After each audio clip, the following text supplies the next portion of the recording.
Let's get the story so far. Formula 3 Championship went qualifying yesterday. Our brand new car setting laps for the first time in full swing around this Bahrain International Circuit. The extended gravel trap at turn 4 certainly caught people out yesterday as they pushed the limits to try and get pole position. And taking that pole position back-to-back would be Rafael Camara. He would go to the top in qualifying once again, with Callum Boysen going second place and Charlie Wirtz third for Trident. Everyone, and welcome to Sprint Saturday in the FIA Formula 3 Championship. It is time for round 2 of the season, and it's going to be a round 2 led off the line by Joshua Dufek, who's going to be our pole sitter. In the commentary box, my name is Omi, delighted to be with you for this F3 sprint, and once again we've got Tom Keynes and Mr. Nathan Richards alongside as well. And Tom, well, it's going to be a really enjoyable fight, and Stenchon, who was in contention in the sprint race a couple of weeks ago in Australia, he wasn't able to get the win. Let's see whether he can get it today. Yep, but in conditions that are so hot, both air and track temperature, the tyres are going to very much do the talking here compared to Australia. So that's another element to throw into this event here in Bahrain, and I'm really looking forward to this one with 30 drivers ready to go for the first race of the weekend. And Richie, Freddie Slater regarded as lots Freddie Slater regarded by lots to be to make it to Formula 1, and he's loads say that he's set for a drive in Formula 1, the next Antonelli, those kind of caliber drivers, the ones we can immediately tell that are absolutely rapid. He starts from third. How do you think he'll get on today? I'm hoping he can get himself a podium. I mean, he's a really good driver, one of those that have kind of flew through the ranks here in the feeder series here in the single-seater cars, and obviously starting in third here today has a good chance at possibly even pushing for a win. Of course, he's got two teammates ahead of Dufek and Stenchon, who of course will make it difficult for him to make those moves, but I'm sure he's going to have a really good go at it, and if not, maybe drop back a few positions, but I think either way a top 10 is certainly needed for him. Let's take a look at our starting grid. A starting grid that has our race winner from Australia, Santiago Ramos, who is at the back. Marin Angeli is in 29th, and it's Zagazeta alongside Gerard G. Lawrence Van Hoopen, a driver on the podium here 1 year ago, is in 26th. He's alongside Alpine Junior, Nicola Lacorte. James Walton for ART is in 24th, and then we have Dominguez in 23rd position as well. And then it's Teofilo Nile in 22nd. Ugo Agachuku, the Macau winner from a couple of months ago, will start the contest from 21st. Spanish driver Mari Boya is alongside Roman Belinsky, who was a driver in the battle when it came to our sprint race a couple of weeks ago. Louis Sharp is alongside Tassanapol into Pruvizak, who goes from 17th for Campos. Brandon Badua in 16th. He's alongside Javier Segura, who will go from 15th position for AIX. Mexican Noah Leon is starting alongside Red Bull Junior Tim Traminitz, who starts in 13th. Kamara, our pole sitter for tomorrow, is reversed down to 12th today, and he's alongside Callum Boysen in 11th. Charlie Wirtz is in 10th, and then it's Christian Ho, who is in 9th position for Dams Lucas Oil Racing. Bruno Del Pino in 8th, alongside Tuka Tappinen, the Ferrari Junior, will start in 7th position. Into the top 6 we go, with Noah Stromstead putting 3 Tridents in the top 12. Nicola Sola will go from 5th position, a driver who was a contender for the win 1 year ago. And then we have Sandro GSD in 4th, Freddie Slater on debut in 3rd, and our front row is shared by the 2 high-tech TGR drivers, Martinius Stenchon and Joshua Dufek. Dufek is going to be trying his best to keep his experienced teammate behind, which is McLaren Junior Stenchon. It's going to be a great battle down towards turn number 1, and Tom, we were talking about it yesterday, but it's going to be really interesting to see how these cars race around this circuit. Absolutely so, and we've got a slow move car. I think that's Josh Dufek, who's a little slow away off his grid spot, I believe. But if he's got going before the last car has passed the start line, he'll be able to retake his position. But yes, I'm really looking forward to this one. You know, 30 drivers raring to go. The lap times we saw yesterday were ridiculously close. It was something like 2 seconds, no more than that, separating the whole field. There was not one distinct driver that was well off the pace. No one outside the 107% of the pole sitter. So no need for any drivers to go to the stewards to get permission to start the races. But anyone can win. I think any one of the top 12 in the field will come away with the victory here in the sprint race. There's no pit stops involved, no mandatory pit stops by any means. They can pit if they want to, but they are limited on an allocated set of tyres for the race weekend. Just 4 sets of dry tyres in total. I think that's correct as far as Formula 3 is concerned. But either way, we're going to be in for some compelling action here in Sakhir.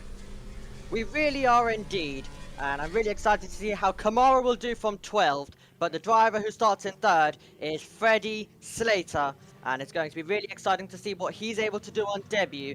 This amazing talent arriving on the grid, and he will be driving for AIX. Nikita Bedrin is 4th in the championship, and he's the driver who will not be competing for the rest of the season. It's a seat that isn't filled, but it is time to hear from our top 3, starting with Freddie Slater. I can't wait. Going off P3 for my first ever race, and yeah, get off the line and then focus on tyre management, which we know is crucial, and hopefully attack for the lead, and that's going to be the goal. Yeah, of course the deck here is quite high, so it's something that we need to manage for sure. But yeah, we have done testing, we've done 3 days here, so we have some experience, so I think everyone knows what they're going into. So yeah, we will just be trying to do our best, and yeah, we will see where we end up. You know, at the end of the day, our aim as a team is to finish at the front, and you know, ideally finish 1st and 2nd. And I'm sure that you know we can work together and get that result that we want to. Just picking up on. Great to hear from our top 3 and Freddie Slater. It's great to see his attitude immediately. When you see drivers fill in, Richie, in rounds, we do usually see, as Bruno Del Pino has been noted for the starting procedure, but when you do see drivers make their debut, they can usually have different attitudes coming in terms of they're just going to try to take it nice and easy. Not if your name is Freddie Slater. He wants to go and attack for the lead. No, and I mean, I think that's where you separate the good from the great. You know, he's one of those, he's got that confidence built up. He's starting 3rd on debut, something that not many drivers can achieve at all, as we do see there. Of course, the number 15 of Joshua Dufek. But one driver I'm keen on watching today will be Martini Essential. Currently, sits P5 in the driver's standings, so has an opportunity to try and jump up into 2nd place here, or possibly just get into that top 3. And of course, for High-Tech as well, starting 1st and 2nd, they need some good results. They sit P5 with 14 points at the moment, 30 or 40 points back from Trident at the top. So it's also a big opportunity and a big day for them. But of course, we haven't got long to go until we see those 5 lights go out and we see our drivers head down to turn 1. It's going to be really, really fascinating indeed. We had a situation here 1 year ago where we had the ARTs 1-2. Of course, it's every driver for themselves in FIA Formula 3. But when you do drive in the same outfit, when you are in the same debrief later on today, you do have to think about who you are racing and how hardly you race your teammates as well. So that's definitely something for them to consider, even if they do drive for themselves in this series. Bruno Del Pino is coming into the pit lane. So he'll be having a pit lane start as we see Sandro Giusti get himself into position, Tom. Yeah, absolutely. So the drivers just getting back into their grid spots. Vitally important that they all place correctly, especially if there's a car out of position on the grid. If there's an empty spot, it's very easy for someone to just slot into there and everyone else being out of position, which could cause an aborted start. But we are raring to go for the start of the first Formula 3 race of the weekend, round 2 of the championship. And will they all get round the first lap very, very cleanly? Only time will tell. Absolutely, we are getting all set. Track temperature is 40.1 degrees, air temperature is 38. It's a scorching day here at Bahrain International. We're getting ready to hold our 2nd sprint race of the year. We've got 29 on the grid, 1 in the pit lane, that is Bruno Del Pino. The final car in position is going to be Santiago Ramos, who was our winner in the sprint race in Melbourne a couple of weeks ago. Now our attention turns to see who's going to be our winner at Bahrain International. We are all set and ready. We're going to get the green flag being waved at the back, and we will look to the 5 red light, which will come on. 3, 4, 5 red lights. And Formula 3 is sprinting down to turn number 1. Dufek's got a good start. We're going to see Stenchorn cut across, and it's going to be really, really tight down towards the first corner. Dufek holds the lead. Slater pulls to the outside line. Is he going to be able to go round the outside of Stenchorn? Stenchorn had a look on his teammate. He couldn't get through. Can the whole field make their way through? You've got Sandro Giusti, who's been passed by Nicolas Solov as we go side by side up towards turn number 4. There's an opportunity for Stenchorn. Loads of gravel and dust being kicked up with nearly 3 wide for the lead. And it's going to be Dufek who has P1. Slater trying to find a way through around the outside of turn number 4. He'll be shown the curve side by side between our second and third drivers in the field, and Slater gets ahead. A slingshot manoeuvre from Freddie Slater on Martinius Stenchorn round the outside into turn 6, and we could just see the rest of the field jostling for position on the approach to turn 8.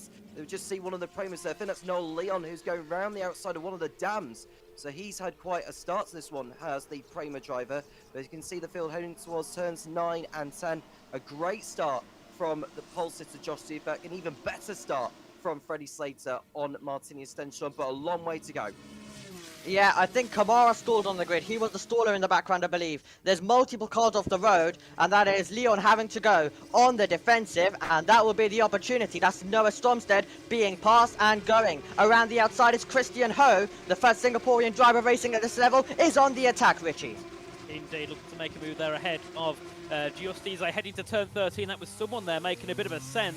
And here is Rafael Kamara, of course. We see having a stall at the start of the race, and now all the way down at the rear of the field in 30th place. Certainly not the way our championship leader was hoping this race would start. As we go back with our leaders here, of course, it's Josh Dufek who leads ahead of Freddie Slater here down to turn 1. And of course, our top 5 and 6 have pulled away, but behind that, we've got absolute gaggles of cars all battling here, changing positions around. And I think there are a couple of cars have dropped down quite a few positions. One of them, I think, being Noah Stromstead, who's down to P12. That's an 8 launch. Christian Ho trying to get by. That is super tight in the background there, and that's going to be late on the brakes. You've got Bielinski in the mix. Sagrera is directly ahead of Bielinski. So Sagrera ahead of Bielinski. Van Hoopen getting in there. Walton was the car going super tight to the inside, very nearly off. Dust once again being kicked up. That is going to be late stuff. And around the outside as Marin Angeli has got a puncture. Yeah, not very good signs to get a puncture on this second lap. Only just started, so Marin Angeli is going to have to do a whole lap before he gets back to the pit lane. But Josh Dufek is able to maintain the advantage. The DRS has been enabled for the field, so we'll be able to use the DRS once they're within 1 second of the car in front. There was a Campos, I think, that nearly made contact into turn 8. We'll see who that is. But either you see more gravel being kicked up in the background. It feels they haven't got the tyres up to the correct temperature. There goes Charlie Wirtz on one of the road ends. Absolutely, that was late on the brakes, Charlie Wirtz, and he was able to get ahead of Louis Sharp. We've got cars absolutely everywhere on this opening lap. Ramos running slightly wide at turn number 10. That's late on the brakes and still having to defend. As we're going to see, that is going to be a little bit of damage coming in for Interpruvzak. Yeah, he was the one who made contact at turn 8, I think, as you said, Tom, on the inside, and I actually think lost part of his front wing there. It did, yeah. It looks like he made one contact. I wonder if it was one of the road-ins he came together with at turn 8, but you could just see Marin actually, that's the end of lap 1, he's just come in, so he's had to do a long way round. He has to go a long way around to get back to the pit lane with that puncher there, so it's like he'll go down a lap before he's able to rejoin. He'll have to hope for a safety car to get back into the fray here for some points. There goes one of the Primus off the circuit there. That will be Noel Leon. Yeah, here comes Freddie Slater! Freddie Slater going for the lead on debut, and he's going to get ahead of Joshua Dufek. Brilliant stuff on the brakes. It was very close out of the final corner. At the same time, Solov moves up to P3, but Freddie Slater leads. Absolutely incredible stuff, and he is finding himself first at 16 years of age. We had a winner around this circuit on debut, Arvid Lindblad winning at 16 years of age. Could Freddie Slater follow suit as he takes the lead? Yeah, really nice there from Freddie Slater. We still see all the cars head their way through turns 5 and 6, and of course, Zach into the pit lane after suffering from that damage. He'll be all the way at the rear of the field, as that was Belinsky there making a move ahead of Segura. And there we can see the onboard view of Zach having his front wing changed in the pit lane, and will be looking to go out again very, very shortly. We will indeed. It's been a very, very chaotic start to FIA Formula 3 around Bahrain International. Then we're going to go back to the start, Tom, and it was a great getaway originally from Dufek. Dufek cuts it across on Stenchon from light zone, knowing he doesn't want to give him the inside to turn on. There goes one of the Tridents, heading towards the first corner as well, the 4th, 5th position on one of the Red Bull livery cars. But there you could just see Stenchon take it to the outside, because he knows the inside line is not the most viable place to be at, and you could just see Freddie Slater minding his own business, going all the way around the outside towards turn 4. There we see a couple of cars, one of the Campuses and one of the VARs going off track, and there we see the overtake from Freddie Slater on Stenchon around the outside into turn 4. This is a great overtake from the debutant for this weekend, and we're going to see a replay of Rafael Kamara stalling. He goes into anti-stall, doesn't he? So as soon as he releases the clutch, the engine just dies, doesn't it? It's unfortunate, and he's a driver who'll not be enjoying sprint races this year at all, after, well, topping every session when it came to last weekend to Australia, but the sprint due to an incident, and also this weekend he's been top of practice and also of qualifying. We take a look on board with what was a brilliant move from Freddie Slater. Stenchon just pushing him as much as he could, but when we got down to 5, 6, 7, this complex of corners, it was all over the road as we find ourselves with it getting very close. So that was off the road for Nicola Lecorte in the Alpine liveried machine. Yeah, and well, certainly not ideal. We've seen a lot of cars go off, haven't we? Especially at the exit of turns 5 and 6, and that gravel certainly harming a lot of them here. So that's going to be Louis Sharp there off the track there, getting past Brando Badoa down towards the final corner and onto another starting lap, and then someone else behind. I think that might have been Belinsky getting involved. This would have been Zach in towards turn 8, slight bit of contact. That's his end plate gone, and then of course the left side of that front wing completely dislodged from the car, and of course can't continue with that, as that is a car stopped on the track there, Omi. Ugo Agachukru's race will come to a close on lap number 4. He has come to a halt, and we will surely need our first intervention of the race, and that will be disappointing for the Prema driver. The safety car is out, as you see Marin Angeli also in the pit lane, still trying to sort out the puncture. He might be out of the race as well. Yeah, I wonder if he's got suspension damage. Has Marin Angeli, not just the puncher, but hard luck there on Ugo Agachukru, because he's running towards in the midfield, angling for points. But yeah, we do have an early intervention, and one driver, or some drivers this is going to favour, one in particular, is Rafael Kamara, because he stalled on the grid, but he's now got a fighting chance to get back towards getting some points. I think what this will help in terms of Freddie Slater's race is preserving those tyres, and you just see that Badoa has got a puncher as well. It is going horribly for Prema in terms of 2 of their drivers, the McLaren Juniors. Leon is still up there, but it was a really, really aggressive opening couple of laps to the contest as well, as we take a look and see the whole field now gets behind the safety car. Slater, Dufek, Solov, Stenchon, and then Tuka Tappinen. Sandra Giusti dropped down a couple of places from 4th, and then it's Woisen who improved a couple as well. Traminitz in 8th, Ho in 9th, Stromstead, Leon, and Wers currently our top 12 in this contest, as we do see Brando come into the pit lane right now, as he believes he's got a puncture. Indeed, and a couple of drivers getting punctures here. Of course, we've had 2 now since lap 1 of this race. That's quite a lot for the first 5 laps. So drivers, you know, up ahead will be wary now of trying not to get a puncture themselves, whether it was possibly by some debris off track or possibly some contact with another driver. As here's into turn number 1. Let's see what happens here. I think is that where Badoa got the puncture possibly? Into turn 1, gets attacked by the number 3 and off the circuit completely. And that would have been Agachukru, wouldn't it? So those were the 2 teammates, both part of the same academy, both part of the same team, and that was super tight into the braking zone. There was also a huge lockup coming in from Roman Belinsky as well in the JBMotorsports colours at the exact same time. You would have seen if you were synced up with us. Okay, lap number 5 of this race. Slater's done absolutely everything he needs. A super move on the opening lap, and then also being able to take the lead with a nice and easy move. And now the next exam question for him will be, Tom, whether he can nail the restart. Yep, so that'll be the first thing. Remember, there's no DRS for the first lap of the restart, so that'll be a chance for Freddie Slater to build up that 1 second margin before the DRS is enabled. And so we know why Badera got the puncher in the first place, and that was because of contact he made with Ugochukwu, and that was a double whammy, because not only it's ruined Ugochukwu's race, it's ruined Badera's as well, but at least he stays in the race and can get to the back of the crocodile before the race gets back underway. Solid radio. Very hot and I'm very thirsty, man. Come on, mate. For the lion. Interesting to hear.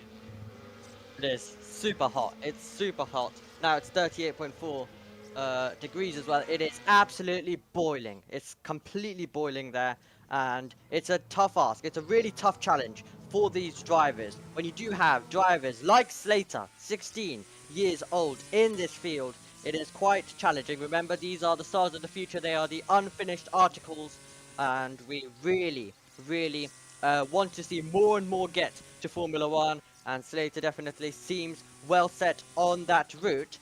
But, Richie, he's not part of an F1 Academy. This weekend could be the changer, and it could be exactly what he needs to get himself some support as well this year in GB3 and FRECA as well. Yeah, certainly, of course. He's only here for one round, and he's a driver that's worthy of a seat here.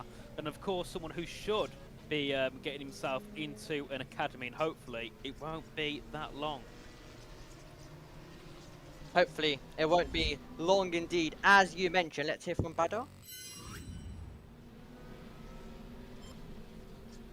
Matey was an idiot, was basically what was said on the radio there. Freddie Slater is now going to have his next ask coming his way in a couple of moments. Remember, it's the first time he's under this big attention on a Formula 1 weekend. It is impossible. So it's impossible to find yourself. It's really impossible to find yourself always getting the attention in the lower ranks, but it's impossible to also miss over here in this category. In this category, when you're on an F1 weekend, it's impossible to miss the podium. If you see Freddie Slater on debut getting the podium, that gets all of the attention from all 10 F1 teams, and they'll be looking to back him as well. Into Pruvizak and also Noah Stromsted's contact has been noted, Tom. Yep. I think if there's anyone going to take the punishment, and then we've also got another incident noted involving Ugochukwu and Badera. And I think if there's anyone to take the blame for that one, I think it will be Badera, because he was the one that sent it up the inside and inflicted both his and Ugochukwu's races. The other incident involving Stromsted and Infopovicek, well, Infopovicek was the one that got the front wing damage. I would say no further action is going to be taken on that, purely because of the fact that Infopovicek already got damage from the front wing, and I think that's punishable enough. Absolutely. Joshua Dufek, the driver who started in first position, finds himself right now in second after losing the lead, and it was a nice controlled move. We are coming to the end of this safety car then. We're going to get a safety car restart. Let's see how Slater handles this. He was used to that in Italian F4. We were getting races where there was like 4, 5 safety cars in a 30-minute race, which is absolutely ludicrous. He knows how to control this, but now the pressure that is on him. You have got so many drivers all tucking in and waiting in behind as we arrive at turn number 14 and 15. The AIX at the front. He's trying to give them their second victory in this championship. Freddie Slater gets his foot down out of the final corner, and he will lead us on to lap number 7 as we go racing once again. Dufek will have to look at his mirrors. He's got the Red Bull Junior of Nicholas Solov immediately pulling alongside, and he's going to try and make the move as we make our way down towards the first corner. Will he be able to pick his braking spot? There's a couple of more moves being attempted. You've got both Red Bull Juniors on the charge. Traminit's trying to get through as well. He's trying to get past Woisen as Solov does move up to second place, and he was able to tuck in on the restart and make the move into the braking zone. Dream restart for Freddie Slater. Perfect timing of pulling away and allowing Solov and Dufek to fight amongst themselves. The gap is not quite 1 second yet, but he's getting there. We've just seen a battle further behind. Who is that there? They're looking at one of the... Is that Voisin and Traminitz fighting? Oh, it's Juisti, isn't it? It's Juisti and Voisin fighting for 6th position towards turn number 4. You can just see Solov all over the back of Slater already. He's been able to get his tyres up to temperature. Slater is not done and dusted just yet in terms of what he needs to do on the restart. He's got to try and pull away if possible. Absolutely, and it's really, really challenging stuff as well. You've got Solov, a driver who was literally in this exact race 1 year ago battling for the win up against his teammate. He knows how to do it. It did fall away near the end, but especially up against a rookie, there's a lot more to contend with than an Italian F4 race. And of course, he's not had a race at the GB3 or FRECA level either as well. So he is basically bypassing a series to come here at this stage in the context of this race, as he's not really had a race at those levels yet as well. So it is a huge jump to find himself all the way up here, and now he has the huge challenge of trying to navigate your way through on such a hot circuit, number one as well. Such a hot circuit, it'll be really challenging, and then also you have the tyres that really do fall off the cliff. We have learnt so far this weekend as Freddie Slater will lead us once again out of the final corner. Dufek is also looking close, and we get back to the slipstreaming down towards turn number 1 in FIA Formula 3. So it's Slater, Solov, Dufek, Stenchon and Tuukka Tappinen, our top 5. Are we going to see any moves in the background as well? You've got some drivers darting left, darting right. There's a chance for Tuukka Tappinen. We ride on board with the Finn, part of the Ferrari Academy. The driver ahead is Martinius Stenchon. He's part of the McLaren outfit, and that's an outfit that he joined 1 year ago. They've both got DRS, but this slipstream, a stronger slipstream, belongs to Tuukka Tappinen. Stenchon defends. Is Tappinen going to be able to risk it? Is he going to be able to send it all the way around the outside? It's close to contact between the two of them. Can he keep his foot? And he's going to get shoved off the road, and it will be the position maintained from Stenchon. Yeah, very brutal, very robust from Stenchon, but fair at the end of the day. And so they live on, and it was very nearly a replica of what Slater did to Stenchon earlier on the first lap to get that, I would say, dominant. Stenchon made sure that same didn't happen with Tappinen. But they're all behaving themselves on the restart so far. But now that they've all got DRS, we should start to see some overtakes in the near future. Slater is still in play here, but Solov still has the DRS. So I wonder by the time we get round to the last corner onto the pit straight, whether Solov is going to have a go back on Slater, just as Slater did on lap number 3. That will be really, really interesting to see whether Slater, what sort of defense. Okay, we've seen his attacking skills. Now the question mark turns to his defensive. Belinsky with front wing damage. Now he's a driver who was super late on the brakes earlier on in the contest, so I wonder if it was a little bit too late this time around and there was a bit of contact. We'll have to look at a replay to see who was at fault there. But all eyes will go to see whether Solov can make the move, and he definitely looks close. He's going to have an opportunity as we will go on to the 9th tour of 19 at Bahrain International, around a circuit that runs to 5.4 kilometers, 3.3 miles. And Slater will have to look in the left and in the right mirror, because here comes the Red Bull Junior of Nicola Solov. Is he going to be able to fight her way through? He's going to try. Go to the inside. Slater gives him the squeeze. He doesn't squeeze him enough though. Nicola Solov gets by, but it's the switchback. It's a brilliant switchback, and it's the lead once again for Freddie Slater. Meanwhile, the teammates are battling as Dufek tries to keep Stenchon behind. You've also got Tuukka Tappinen in play as well. What a brilliant Formula 3 race. We're going very nearly 3 wide. Will there be the chance around the outside? Of one, that is going to be brave stuff from Tappinen, who's going to fight a way through, and it's going to still be super tight as Stenchon tries to get in the battle up against his teammate as well. Stenchon is going to maintain that position, and somehow they're all in the same order that they went on to this lap. I would say there from Tuukka Tappinen, or so he thought, but great battling nevertheless between the drivers battling for 3rd place. Solov saying that that Slater was moving under braking into turn number 1. We'll get another replay of it. There's a lock up there from Dufek into turn 10. A lock up for Dufek as they all try and navigate their way through. It is really, really aggressive out there for the entire field at this stage. Still having to go on the defensive. Huge opportunity. Stenchon gonna try and go all the way around the outside of turn number 11. That will be a brave move, and he's gonna do it. He's gonna pull it off. Later on the brakes, turns in. My apex, your problem it becomes. For Stenchon, who gets ahead of his teammate. Is the chance there for Tuukka Tappinen to dive to the inside at a part of the circuit which you wouldn't usually see it, but it's Formula 3 and these drivers can pass absolutely everywhere, and this car is allowing the racing that we thought that we would have. Dufek will get the chance, and he'll get the right to reply if he can stay close out of the final corner. Superlative stuff from Martinius Stenchon around the outside into turn 11. That came out of nowhere. I couldn't believe he was able to get the job done, as did Tappinen on Dufek into turn 13. And I think that tells you about the state of Dufek's tyres off that lock-up into turn 10. Absolutely, here we go, there's the chance, GSD having a look, Slater hanging on to the lead, and that will be late on the brakes, that'll be slightly wide for Dufek, it'll be wider still, and that's going to allow GSD through. It could set up the opportunity now that Callum Woisen needs, as here comes Nikola Solov, can he try and settle the move? He'll be having a look, he'll be sending it to the inside, and Nikola Solov will take the lead once again, but will it be the switchback? Will it be the power down? Freddie Slater versus Nikola Solov, what a battle this is, going down to turn number 6, and Slater gets back ahead. That was brave stuff, and once again, Slater is racing brilliantly with the switchback. Is the chance there to go to the inside of Nikola Solov? He's going to send it straight back. Slater once again with the switchback. It's a repeat, corner after corner. They're going to be side by side, down towards turn number 10. It's going to be Solov who will surely have to back out of it, and he does.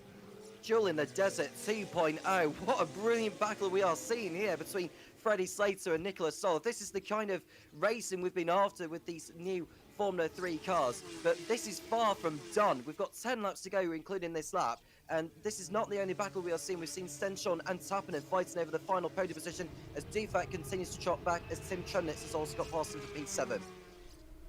This is wild stuff, and Nikola Solov is really going for it here. He really knows that he's got an opportunity. This is turning into a brilliant performance from both of these drivers. Duel in the Desert, as you mentioned, Richie's had to go for the moment, and he's really missing out on some great racing as well, as there we go, here's going to be the opportunity, trying to go all the way around the outside. That is going to be the defense thrown by Dufek. It'll be better traction off the corner for Tim Traminitz as well, to try and make the move, keep another one Solov. So that's one Red Bull Junior going on the charge. What about the other one? Getting closer to the AAX, pulling out of the slipstream, going for it to the inside, and Host trying to make a move as well further back. As we see, Solov get to the lead. Tappinen tries to go around the outside of Stenshon. He can't get there, and Solov this time is in front. He's fully in front, a full car length in front. But now Slater gets the DRS once again towards turn number 4. Charles Leclerc and Max Verstappen style down to this part of the circuit. Can Slater turn in? Can he go all the way around the outside? Or is it finally the moment for Nikola Solov to be our race leader, confirmed in FIA Formula 3 for the moment? Solov getting the move done at last on Freddie Slater into turn 4, knowing where he needed to place the car this time. It's been noted that Stenshon and Tappinen, an incident involving those two for forcing another driver off the track, so we'll see whether anything more develops from that. This is a replay then of the battle. This is Stenshon and Tappinen at turn 4. Tappinen is about to get forced wide by Stenshon. We've seen Stenshon do this before, didn't we? I think it was on Tappinen before, so that's the second time he has run him out wide. And I wonder if the stewards may take a little bit of action on that, whether he might get the black and white flag for it or even a time penalty.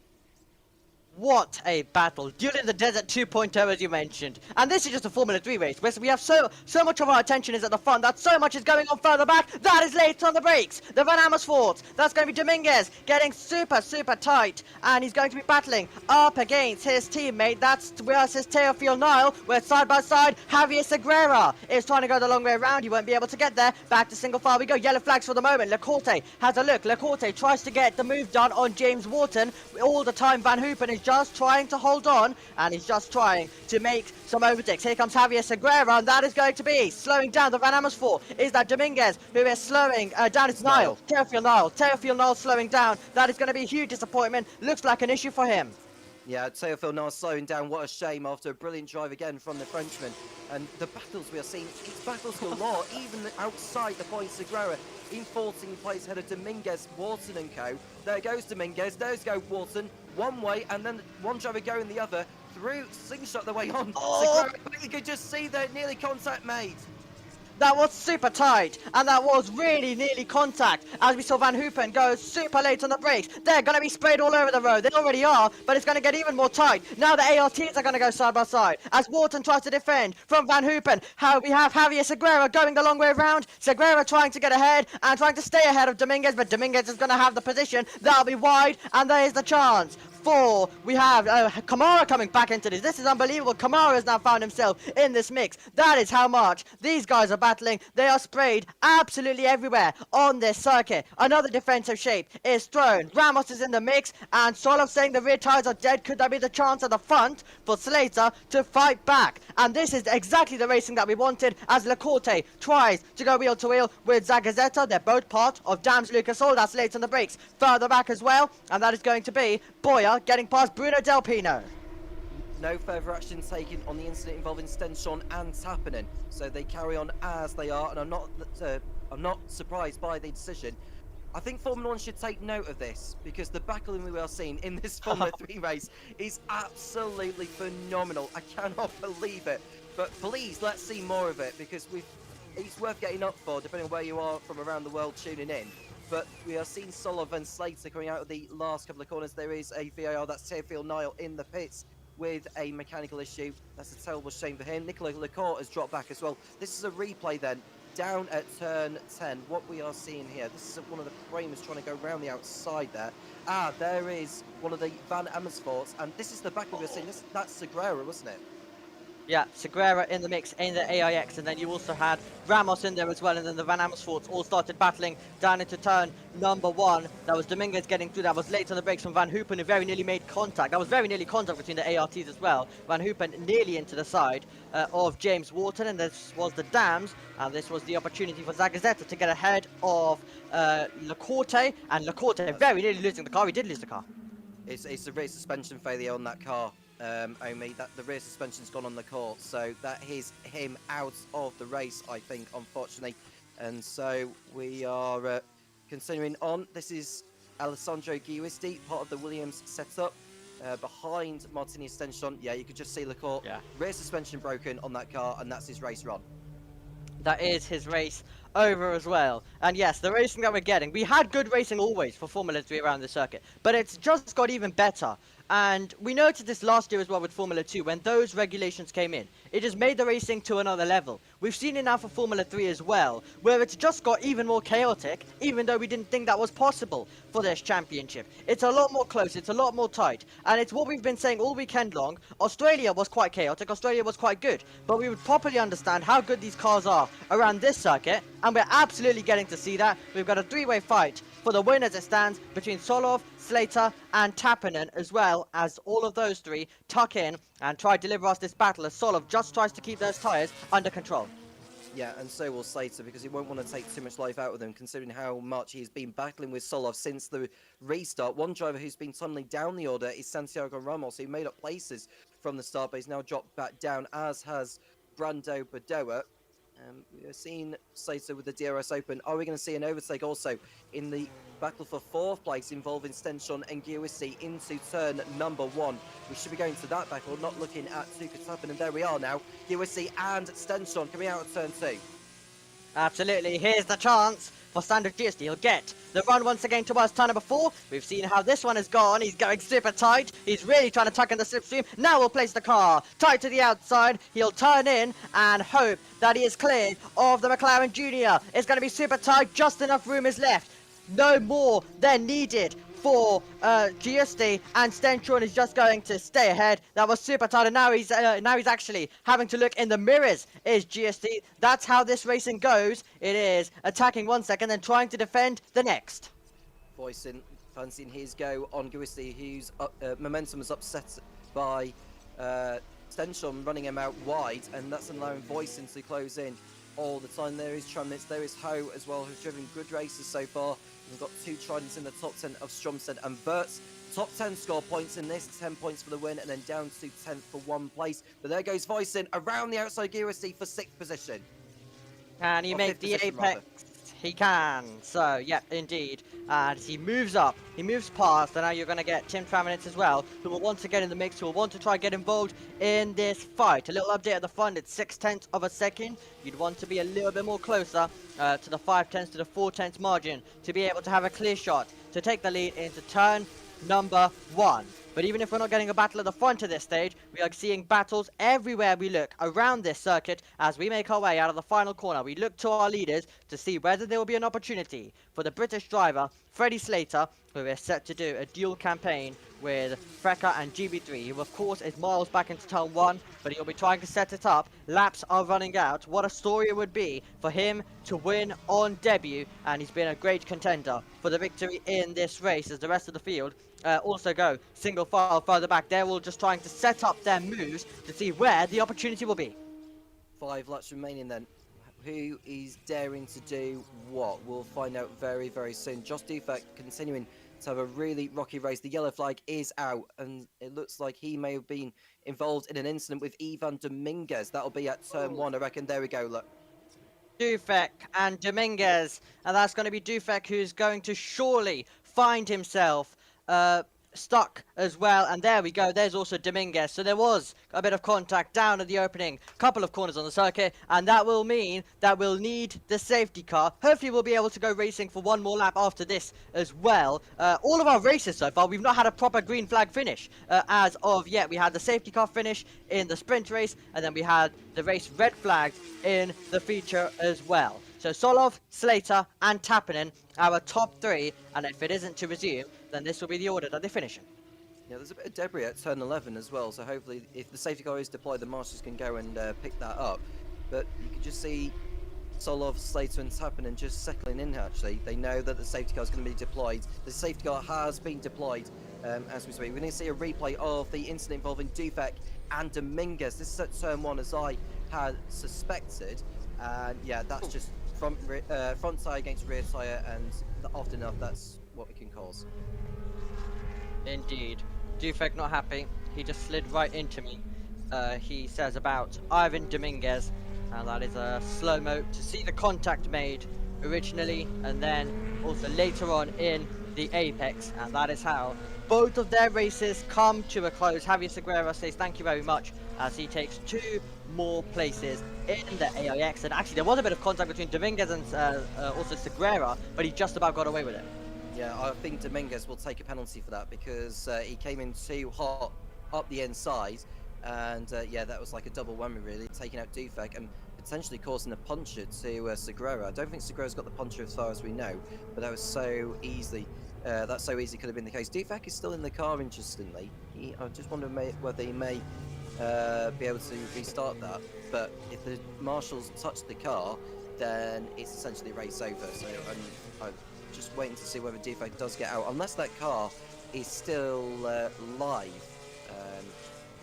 hence why he's still in the machine, but we'll find out soon enough. There is Nicola Marinagli on the pit wall with the AIX Racing crew, watching on his teammate Freddie Slater in 2nd place. Dominguez is also still in the car. I wonder why that would be. Yeah, they might just be waiting for the field to bunch up, and then they'll get the indication to jump out, and then we're going to wait and see what will happen with this one. We're lap number 16 out of 19. Time is ticking. Now they're getting out of the car as the marshals come over, and the recovery will hopefully begin very, very quickly, and we'll hope for 1 lap if possible. We're with 2 cars.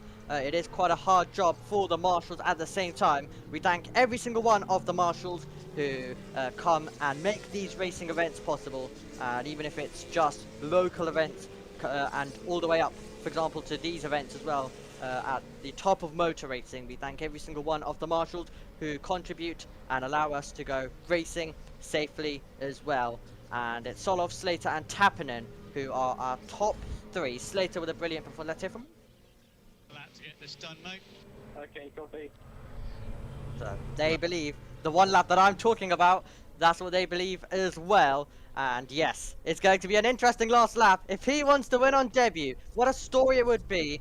And he's going to find himself moving through. So we have 3 3 Fun and Sport drivers are out of the race now. Sorry if I was trying to get my words out.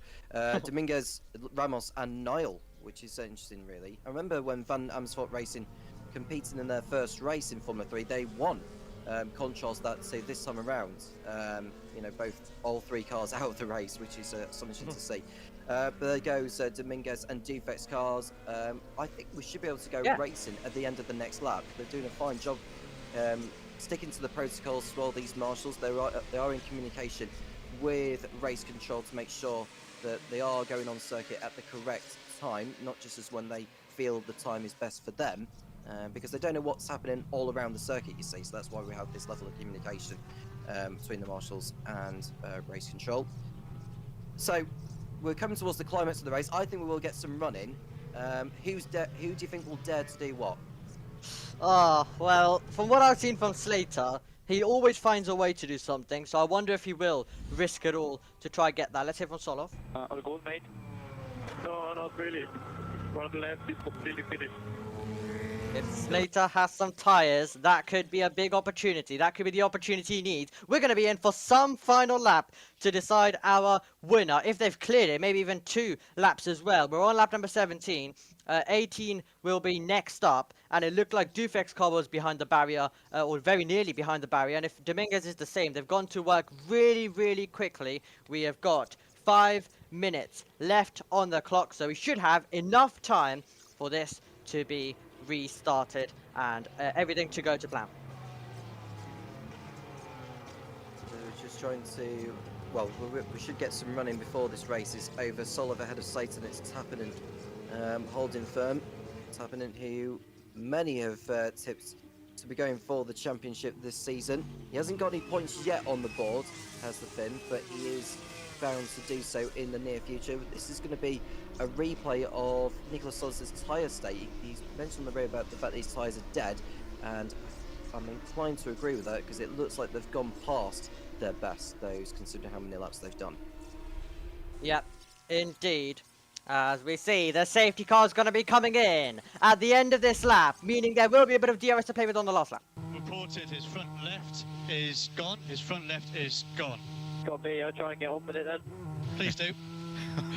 So polite. Let's get on with it indeed. That's exactly going to be the case. Freddie Slater on debut is going to try and take it all at the end. Solov is our race leader. He'll want to try and get this one, and Solov takes us back, and Slater's with him. Slater is going with him, and that is not going to be the correct decision. Slater's going to be going with him all the way through to the final corner, and Nicholas Solov hasn't got this restart to perfection. He is going to find himself with a charging AIX down towards turn number 1. Freddie Slater's going to get the chance. Solov is trying to break the slipstream. 2 laps to go in the Formula 3 sprint race, and here comes Freddie Slater. Will there be the chance? The Tridents are side by side further back. Solov defends. Slater tries to go for the move. That's late on the brakes as well from Stenchon, who's going to try and make the move to the inside. That's very nearly contact between himself and Tappinen as Slater finds himself still in second. Stenchon couldn't get by, and there could be the chance for Callum Boysen. Can Slater now get through as well? He's getting the slipstream. He's going to get the chance. To the outside of turn number 4 he'll go, and that's super tight. Boysen trying to get past Stenchon as well. It's going to be the switchback. Could it be the up and under that Freddie Slater needs to get the power down? Solov runs wide. Slater gets the inside line as we head down to turn number 6. He's still keeping his foot in. It's very nearly contact between the two of them, but Solov stays ahead. Slater gets the run again. Who's going to have the lead into the next corner? It's going to be Solov still defending hard to the inside, but Slater is finding himself with the switchback at each opportunity, and now he's got a chance once again. Down towards turn number 10. Can Freddie Slater make this move? Can he switch it to the inside? Oh, Solov defends very, very late, and Slater very nearly gets by. Here's the chance now. Slater's got an opportunity. It's going to be really, really tight. Down towards turn number 11. Can Freddie Slater find a way through? This is incredible racing as Freddie Slater tries to go all the way around the outside, but it's going to be Solov who's ahead. Yeah, brilliant then. Solov here has the chance to take victory, and Tappinen as well in 3rd place on the podium would be superb for his debut podium here in F3 as we have just over a lap to go, and can Slater take that victory away? He's got one more lap to do it. He's got one more lap. He's got one more opportunity. This is incredible from Freddie Slater. He's having a look into the final corner. This is going to be remarkable stuff. You've got Traminid trying to get past his teammate, Sandro GSD, but Freddie Slater on debut's going to get a chance. Down towards turn number 1. Can he make the move as we go on to the 19th and final lap? 5.4 kilometers, 3.3 miles. Slater's going to try and get close. I don't think he'll be close enough into the first turn unless it's a late launch. Tappinen looks close as well. It's going to be tight. Does Tico Tappinen send it? He's thinking about it. Slater's very nearly onto the back of Solov.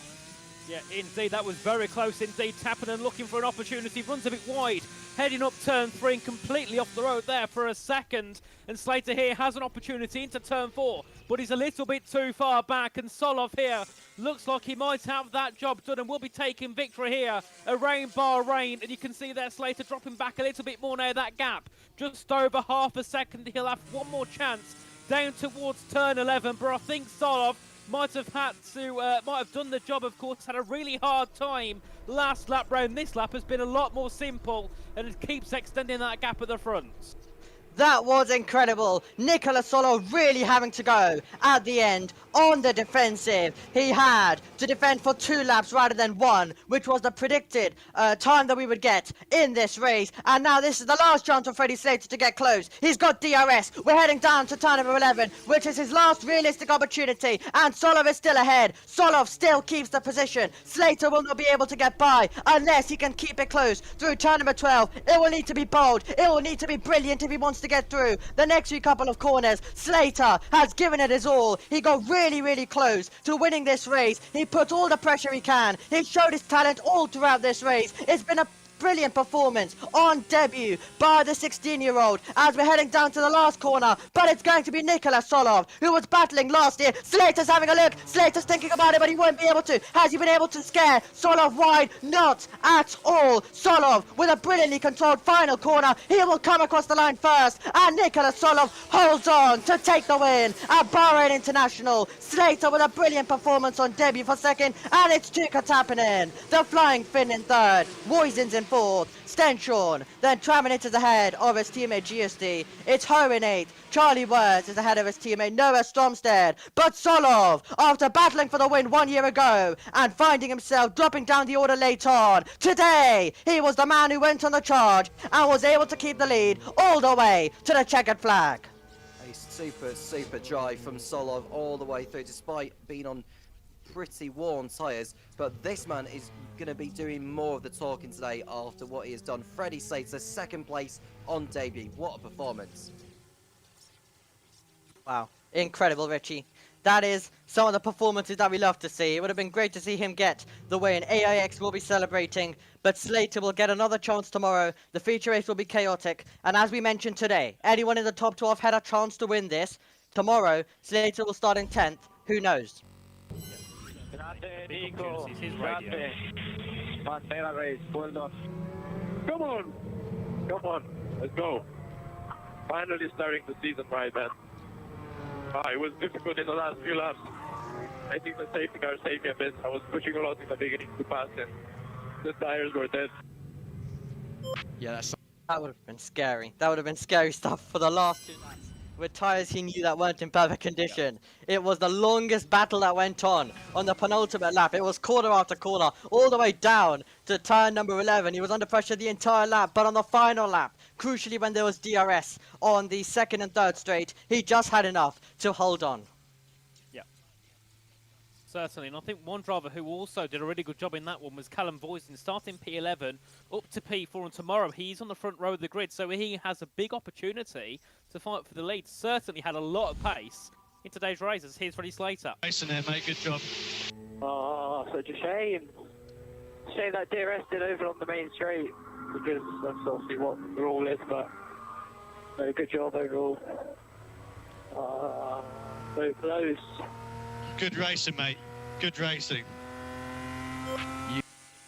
It has to hurt. When you were on debut, you were very close. You were so close to getting it and getting that victory, which you would have absolutely loved to. What a story it would have been for him as Louis Sharp. This was on the last lap. Louis Sharp trying to get past Leon, and that you had Stromstead who he was going to hit. So Sharp hit Stromstead down into turn number 1, and that was the contact that was made on some of our later restarts, as we also had the AIX then going through. Gets overtaken actually on the way to turn 4 by one of the ARTs. I wonder if that's Lawrence Van Herpen going through around the outside of Louis Sharp. But as it was, as you can see in part third, mate, Solov, Slater and Tappinen in part third, mate. What a job it has been from Nicholas Solov. His 4th win in FIA Formula 3. Could he be someone to look out for in the championship battle later in the year? Absolutely. He was able to take the tyres absolutely brilliantly to the end. The celebrations begin. doing his own version. In terms of celebrating, not your usual. But when he's put in a performance like that, he can celebrate as much as he wants into the hands of his team. A team that have delivered some brilliant performances before. Bruno Michel, the CEO of Formula 2 and Formula 3, watches on as well. And that's celebrations for Campos. AIX will be able to celebrate as well. What a performance from Freddie Slater. Keep an eye on this man tomorrow. He could definitely be a contender if things go as chaotic as they did today. And Freddie Slater really has proven himself. And I think Frecker and Frecker is doing a full campaign this year. I think that's definitely, I think we already know who's going to win the championship of that pretty much as well.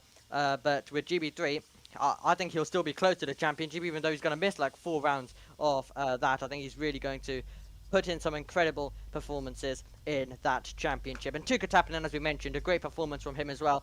And he was a driver who went with Solov and Slater. He went with him. He went with them when it came to the before the safety car. He was with them, and it was a top 3 train. He wasn't able to pull off any move. It was slightly hard when there wasn't too much going on ahead, but when there was, he absolutely was getting himself in the mix on the penultimate lap. Yeah, certainly, as we can see there, of course. Solov, our winner from the sprint race. A really good drive by him. Of course, has been here a long time in Formula 3 and hasn't been able to take victory that many times. So certainly something he will be happy with here at Bahrain.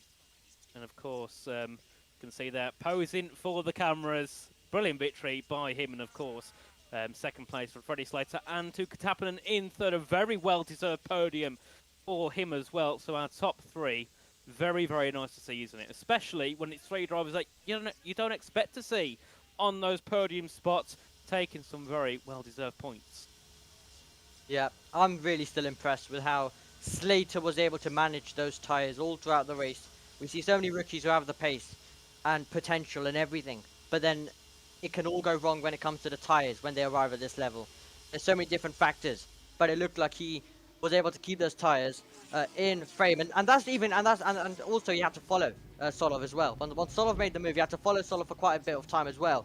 So it was very, very well executed from him, and it was absolutely phenomenal from Slater to be able to keep those tyres intact and working all the way right till at least the penultimate lap. On the final lap, Solov just was able to have enough, use all of the grip that they had to get him to that victory. And the Ferrari Academy also will be happy about the fact that Tuukka Tappinen is on the podium. Talking about the podium, they get to go to the cool down room, and that's where we'll go as well to hear from them.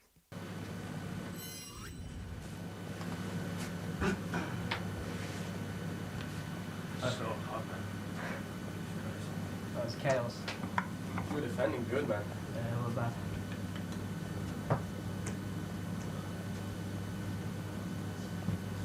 Oh, I need a rest.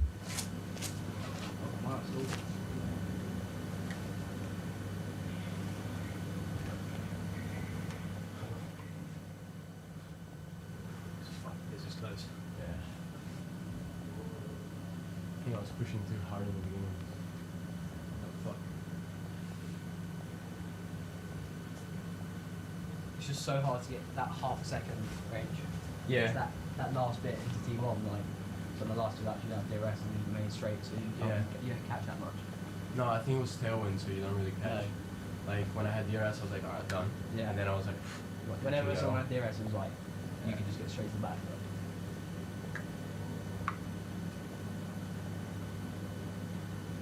But the last corner was so important. The last 2. Always. Man, I couldn't break into 9-10. Mate, it was so difficult. Really interesting to hear what the drivers discuss. Great to hear from our top 3 in their discussions post-race after a lot happened. And I've just seen, and I've also just seen, Enzo Digny, Frecker driver, say, why is Slater with us? Why is Slater in Frecker? You know, the competition's going to be tricky this year with him. But yes, loads of people joking about the fact that he probably just wants to race you. But yes, that's what's going on as well. I cannot wait to see the performances that he will put in. And in GB3, of course, you also have the reverse grid race 3, so that will be really fun to see him carving through the field. But well, he could do it from third today and perform so brilliantly as well. very nearly near the win. Tomorrow, he'll be one to watch, even better prepared, even better experience. But it is time to get our drivers, our deserving drivers, onto the podium. You've got Tuukka Tappinen, part of ART, part of the Ferrari build as well with the Academy. And he is a driver who was really good in the Formula Regional European Championship by Alpine last year. And he's also doing well this year. Freddie Slater, though, going to be grabbing a lot of the attention from the Formula 1 teams on that podium on debut at 16 years of age. But grabbing the biggest attention at this stage on the podium is going to be Nikola Solov, because we will be able to hear his national anthem.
Bulgarian driver Nikola Solov taking the win. Oh, well done to the race.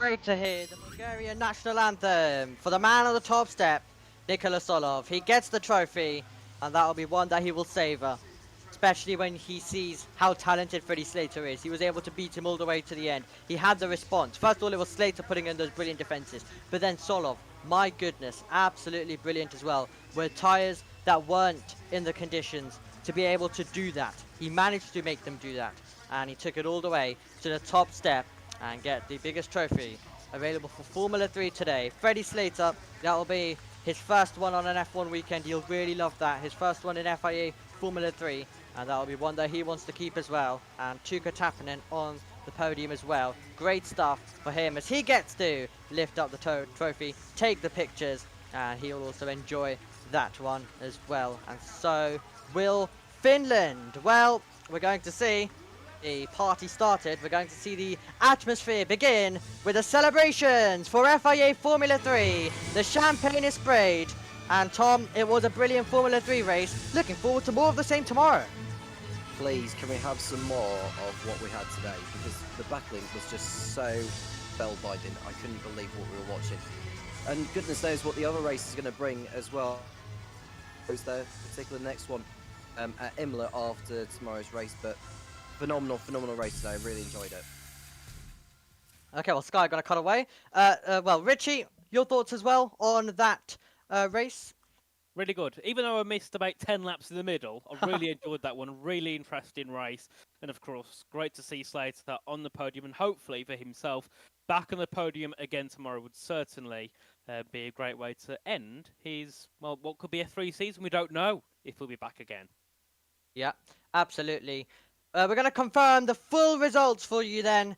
We have Nikola Solov, who ended as the winner. Freddie Slater finished in second place for AIX. Tuukka Tappinen was in third. Callum Woisen in fourth. Martinius Stenshorn in fifth. Tim Travanitz is in sixth. And then it was Sandra Giusti in seventh. Christian Ho in eighth. Charlie Wers in ninth. And Noah Stromstead completed our top 10. Just outside the top 10 was Noel Leon for Prema. Kamara recovered all the way from 30th and last to his reverse grid place, which was 12th.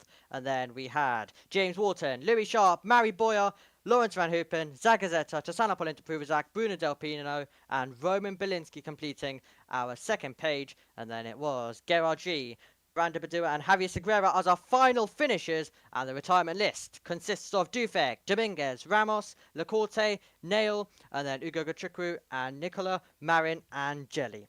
Well, it's been a brilliant Formula 3 contest. We've really enjoyed bringing it to you. I'd like to thank absolutely everyone for joining us, and we cannot wait to do it all over again tomorrow when we have more laps and even more work for the drivers when it comes to the tyres. Thank you very much for joining us, and we will see you tomorrow for the feature race. Goodbye.